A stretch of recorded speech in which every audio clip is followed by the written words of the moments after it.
Baik, di sini saya akan menjelaskan definisi elektronika menurut ahli. Yang pertama ada William Stanley. Beliau mengatakan elektronika adalah ilmu yang mempelajari cara mengendalikan aliran elektron dalam suatu rangkaian. Yang kedua ada James A. Svoboda. Beliau juga mengatakan elektronika adalah cabang ilmu teknik yang berkaitan dengan desain, analisis, dan penerapan sirkuit listrik yang mengandung komponen aktif seperti transistor dan dioda.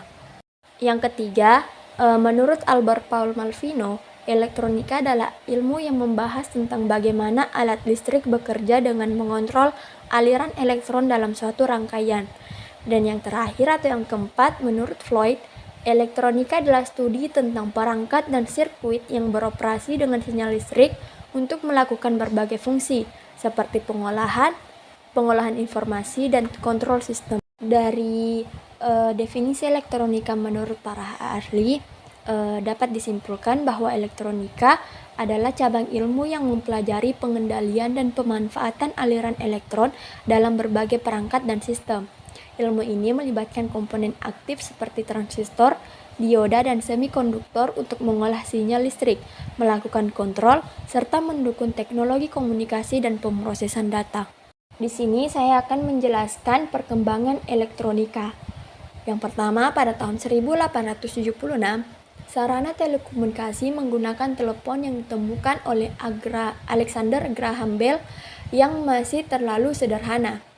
Untuk memungkinkan hubungan yang mencapai jarak jauh dan mutu yang baik, serta kapasitas saluran yang tinggi, dituntut adanya penguatan sinyal, modulasi, demodulasi, serta multipleksi, agar komunikasi dapat mencapai jarak yang lebih jauh dan dengan biaya yang lebih murah.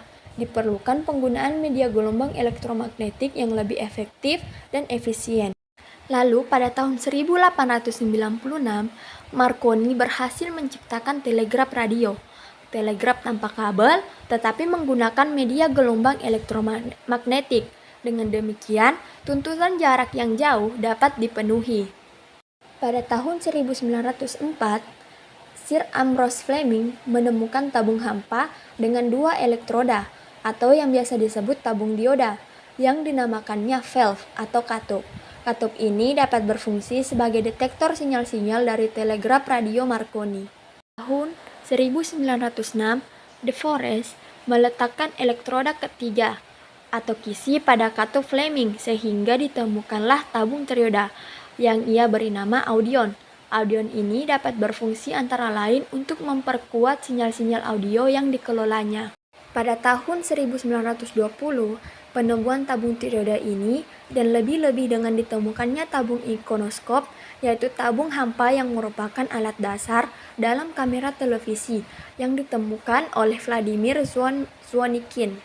Pada tahun 1948, ditemukannya alat yang bernama transistor. Penemunya bernama John Burden, Walter H. Bratton, dan William Shockley. Transistor ini dibuat dari bahan semikonduktor dan dapat menggantikan fungsi tabung trioda. Pada tahun 1958, J.S. Kilby menemukan rangkaian terpadu atau IC, yang mana kepanjangannya Integrated Circuit atau dalam bahasa Indonesia rangkaian terintegrasi. Suatu keping atau chip silikon tunggal yang ukurannya sangat kecil, kurang lebih 1 mm persegi, yang di atasnya berisi rangkaian elektronika yang diproses dengan teknik-teknik difusi dan pengendapan.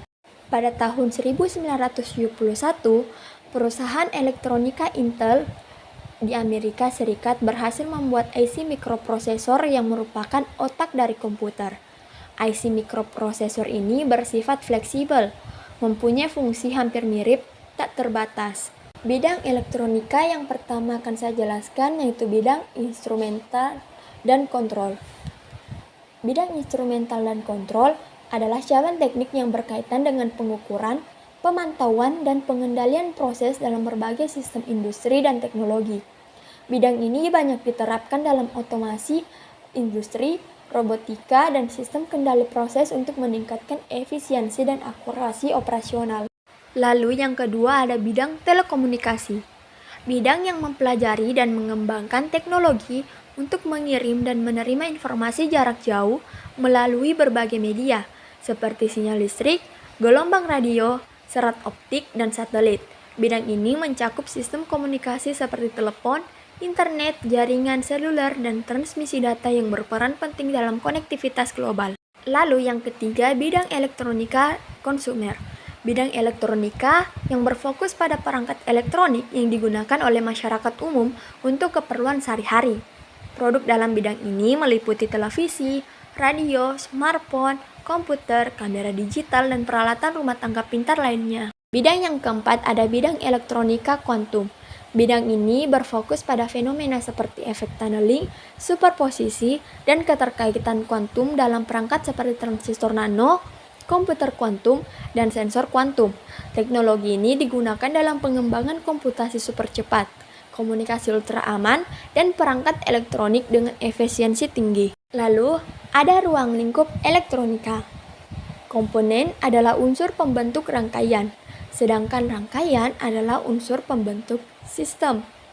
Berdasarkan kemampuan memperkuat sinyal, komponen elektronika dibagi menjadi dua komponen, yaitu komponen aktif, di mana komponen aktif adalah komponen yang dapat memperkuat sinyal, sedangkan komponen pasif adalah komponen yang tidak dapat memperkuat sinyal. Contoh dari komponen aktif adalah tabung trioda dan transistor. Lalu contoh dari komponen pasif ada resistor, induktor, dan kapasitor. Berdasarkan hubungan antara tegangan dan arus yang melaluinya, komponen elektronika dibagi menjadi dua. Komponen linear adalah hubungan antara tegangan dan arusnya linear. Sedangkan untuk komponen pasif, hubungan antara tegangan dan arusnya tak linear. Contoh dari komponen linear merupakan suatu resistor yang mengikuti hukum Ohm. Sedangkan contoh dari komponen pasif adalah tabung trioda dan transistor. Di sini ada perbandingan antara sistem analog dan sistem digital. Sistem analog merupakan sistem yang memproses sinyal dalam bentuk gelombang kontinu, di mana nilai-nilai sinyal dapat berubah secara berkelanjutan sesuai dengan waktu. Contoh dari sistem analog ini adalah seperti radio, televisi, dan sensor, di mana data diwakili oleh variasi tegangan atau arus listrik yang berbanding langsung dengan besaran fisik yang diukur. Sedangkan untuk digital, merupakan sistem yang memproses dan mengelola data dalam bentuk bilangan biner, 0 dan 1. Sistem ini menggunakan rangkaian logika dan komponen elektronik seperti gerbang logika, mikroprosesor, dan memori untuk melakukan operasi komputasi, kontrol, dan komunikasi. Contoh dari sistem digital yaitu komputer, smartphone, dan perangkat elektronik modern lainnya.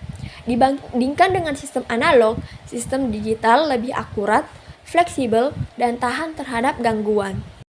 Berdasarkan definisi dari para ahli dan definisi dari elektronika tersendiri, dapat disimpulkan bahwa elektronika adalah cabang ilmu yang mempelajari pengendalian dan pemanfaatan aliran elektron dalam berbagai perangkat dan sistem. Dan tadi juga sudah dijelaskan mengenai perkembangan elektronika.